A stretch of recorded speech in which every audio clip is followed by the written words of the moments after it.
warahmatullahi wabarakatuh. Halo semuanya, perkenalkan kami dari kelompok sosiologi. Di sini saya sendiri Elvira Trisanda Yuda. Saya Putri Putri Kurniawan. Saya Calista. Di sini kita semua akan menjelaskan tentang perbedaan sosial. A few moments later. Nah, yang pertama itu ada perbedaan sosial. Nah, perbedaan sosial ini merujuk pada variasi atau perbedaan di antara individu atau kelompok yang didapatkan di masyarakat itu sendiri. Nah, ada unsur struktur sosial, yaitu status sosial, peran.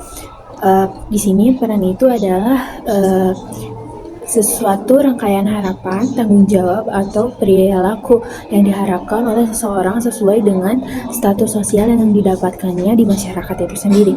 Nah, status sosial itu ada 3. Ascribed status, achieved status, assigned status. Nah, ascribed status itu adalah status yang diperoleh oleh seseorang tanpa usaha.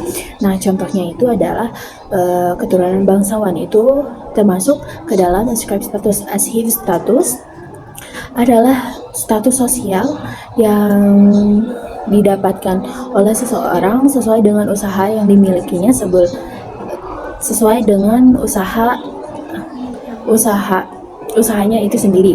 Seperti contohnya itu ada polisi, dokter, guru, dan masih banyak yang lainnya.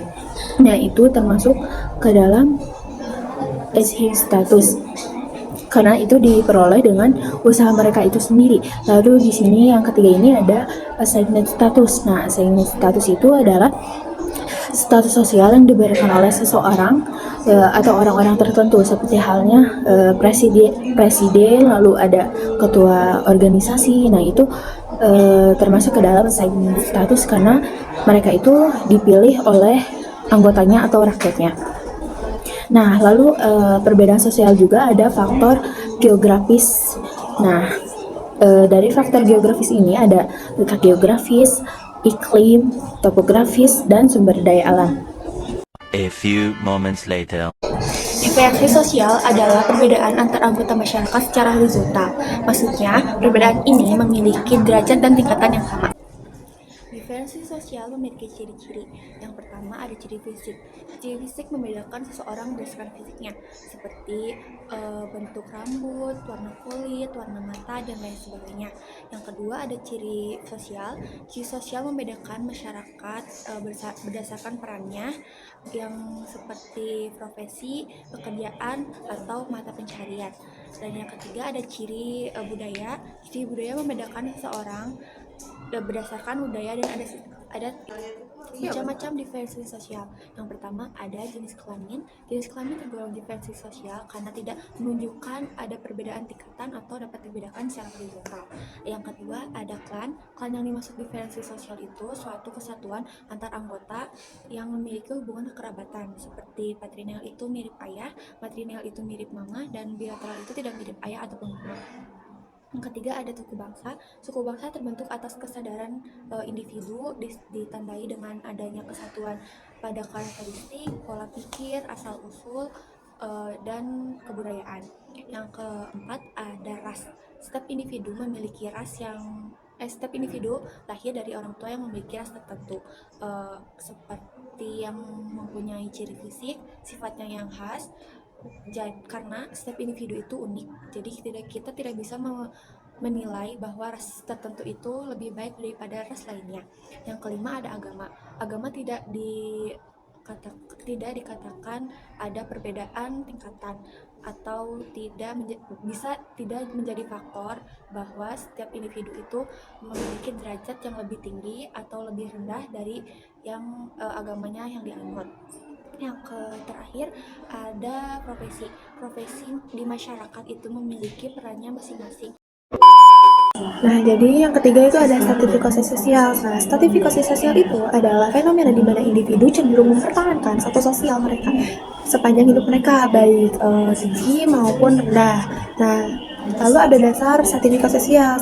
Dasar stratifikasi sosial itu ada kekayaan, kehormatan, ilmu pengetahuan, dan juga kekuasaan. Nah, selanjutnya itu ada ciri-ciri stratifikasi sosial. Ciri-ciri stratifikasi sosial itu dibedakan dari gaya hidup, hak, dan juga sumber daya. Juga ada perbedaan kemampuan dan adanya simbolisasi. Nah, Lalu di sini ada faktor pendorong nih. Faktor pendorong itu ada dari ras dan juga budaya. Lalu ada pembayaran tugas terspesialisasi. Nah, dan juga selanjutnya ada sifat sertifikasi nih. Sifat sertifikasi itu ada 3, terbuka, tertutup, dan campuran. Nah, yang dimaksud terbuka itu berpindah ke lapang yang lebih tinggi. Nah, contohnya itu dari yang miskin menjadi kaya. Nah, selanjutnya ada sifat yang tertutup. Sifat yang tertutup itu sulit melakukan mobilitas. Nah, contohnya itu kasta yang ada di India. Nah, selanjutnya ada campuran. Nah, yang dimaksud dengan campuran itu sertifikasi yang sifatnya terbuka dan juga tertutup itu disatukan. Nah, contohnya itu seseorang yang lahir dari keluarga rendah itu bisa menjadi kehidupannya itu lebih ke kelas atas. Nah, jadi yang terakhir itu ada bentuk sertifikasi sosial. Nah, bentuk sertifikasi sosial itu ada 3, yaitu yang ekonomi, politik, dan juga sosial. Ini maksud ekonomi itu terdiri dari 3 bagian, yaitu sangat kaya, dan juga miskin. Nah, selanjutnya ada politik. Politik itu terdiri dari beberapa bagian. Yang pertama ada kasta. Kasta itu terdiri dari brahmana, ksatria, dan juga sudra. Nah, yang kedua ada oligarki, dan yang terakhir ada demokrasi perbedaan sosial. Nah, yang ketiga ada sosial. Nah, sosial itu terdiri dari pendidikan dan juga kekuasaan. Nah, lalu ada mobilitas sosial. Nah, mobilitas sosial adalah pergerakan atau perubahan sosial.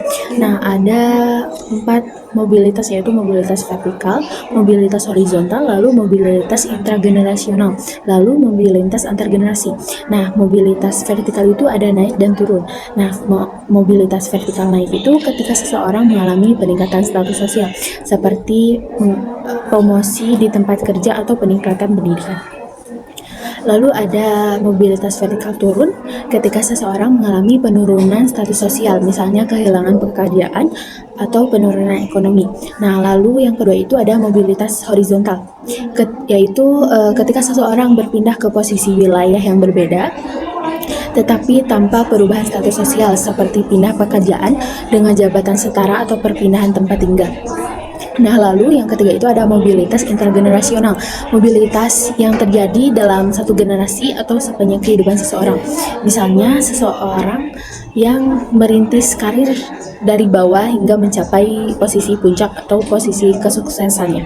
Nah, lalu ada mobilitas antar generasi. Nah, mobilitas ini yaitu mobilitas yang terjadi dari satu generasi ke generasi berikutnya, seperti perbaikan status sosial dari orang tua ke anaknya. Selanjutnya ada saluran mobilitas sosial. Yang pertama ada perkawinan. Perkawinan adalah tingkatan sosial sekaligus ikatan hukum yang menciptakan hubungan kekerabatan dengan sifat intim. Contohnya seperti pemuda yang menikahi anak pejabat, dan nama pemuda itu menjadi terkenal setelah menikahi anak pejabat tersebut. Dan yang kedua ada pendidikan. Pendidikan ialah lembaga yang menjadi tempat belajar mengajar untuk meningkatkan kualitas hidup maupun secara etika, relasi internal atau finansial. Yang ketiga ada politik. Politik adalah sekelompok orang yang bergerak di bidang politik dan ilmu kenegaraan. Organisasi ini berperan penting dalam membentuk tataan sosial dan menentukan nasib bangsanya.